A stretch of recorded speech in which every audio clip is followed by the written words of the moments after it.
honesty is the best policy. খুবই সত্য কথা। Welcome to my channel.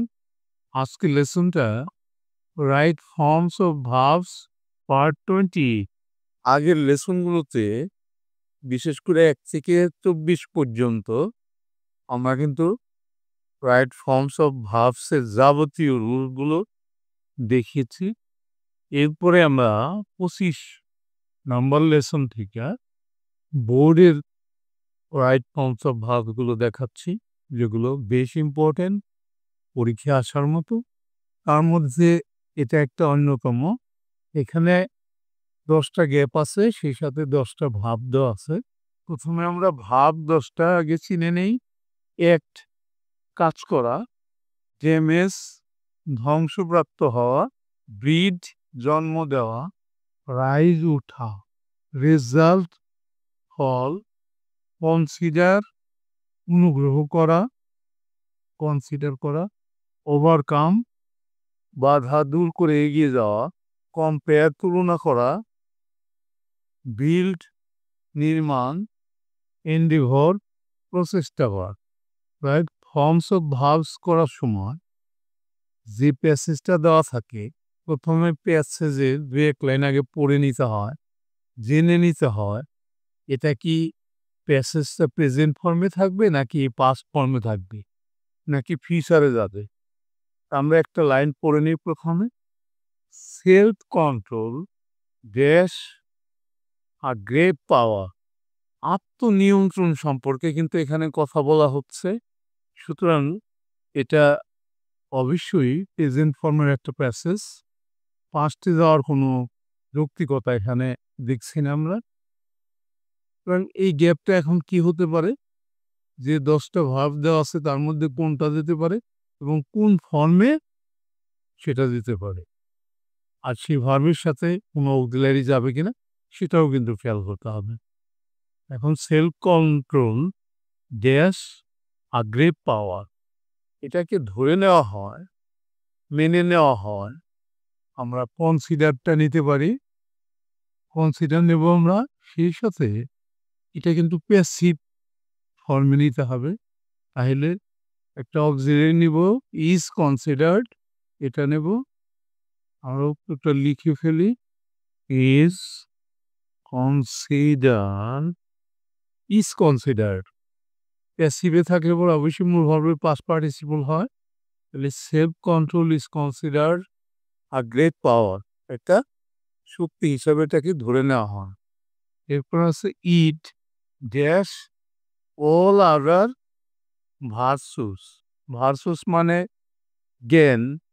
তাহলে এটা অন্যান্য সকল গুণের জন্ম দেয়, এভাবে আমরা বলতে পারি। তাহলে আমাদের জন্ম দেওয়া ব্রিড, এটা আমরা নিতে পারি, এটাকে ঠিক মার্জ দিয়ে দিলাম। আর যেহেতু সাবজেক্টটা ইট আছে, তাহলে আমরা ভার্বের সাথে একটা এজ যুক্ত করে দিলাম। ইট বিটস অল আদার ভার্সুস, অন্যান্য গুণাবলীর জন্ম দেয় এটা আত্মনিয়ন্ত্রণটা। এরপরে man generally dash on impulses and strong desire. মানুষ সাধারণত তার আগ্রহ এবং ইচ্ছার জন্য কাজ করে, দ্যাট মিনস অ্যাক্ট। তাহলে আমরা অ্যাক্টটা নিতে পারি, যেহেতু এটা ম্যান মানুষ সিঙ্গল নাম্বার, তাইলে ভার্বের ক্ষেত্রে একটা এস বাইজ যুক্ত হবে, আমরা লিখতে পারি অ্যাক্টস। এরপরে সেন্টেন্স আছে vicious desire dash the purity of heart and mind. Vicious desire মানে খারাপ চিন্তা কি করে, ধ্বংস করে। আমরা ড্যামেজটা নিতে পারি। এখানে যেহেতু ডিজায়ার্স আছে, তাহলে ইচ্ছাগুলো, এই কারণে কিন্তু আমরা ড্যামেজের সাথে এস বাইজ যুক্ত করব না। রুরাল নাম্বার, এই জন্য ভার্বের শেষে এস বাইজ যুক্ত করলাম না। তার মানে আমরা শুধুমাত্র ড্যামেজ দিলাম। The purity of heart and mind, sentence এখনো শেষ হয় নাই। Dash the degeneration of human nature, মানুষের চরিত্রের অবক্ষয় ঘটে, তাইলে ফল হয়, রেজাল্ট হবে।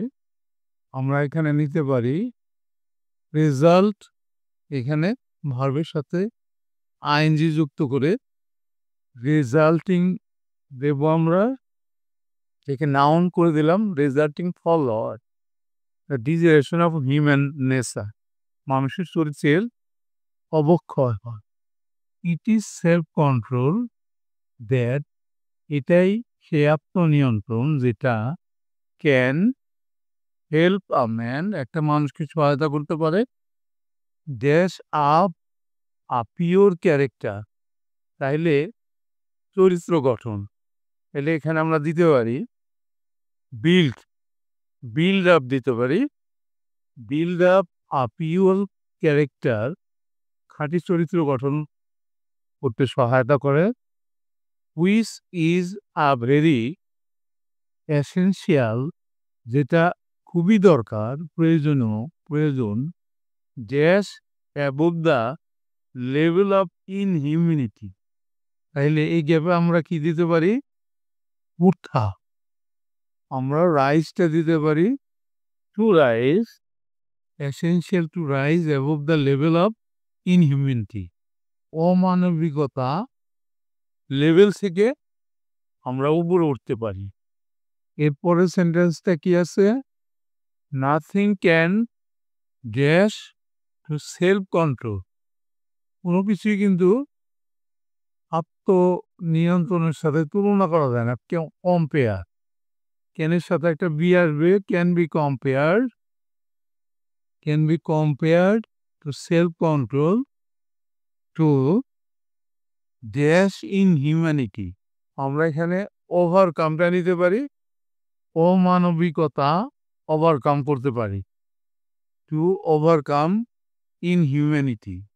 So everybody dash for being self control, আত্মনিয়ন্ত্রণ করা উচিত সকলেরই, তাইলে একটা শুড ব্যবহার করা যায়। আর আমরা নিতে পারি প্রচেষ্টা, এন্ডিভোর, সকলেরই চেষ্টা করা উচিত, তাহলে শুড বি এন্ডিভোর, শুড এন্ডিভোর, চেষ্টা করা উচিত, ফর বিং সেলফ কন্ট্রোল, আত্মনির্ভরশীল হওয়া, আত্মনিয়ন্ত্রক হওয়া। এরই সাথে কিন্তু আমাদের আজকের লেসনটা শেষ হয়ে গেল।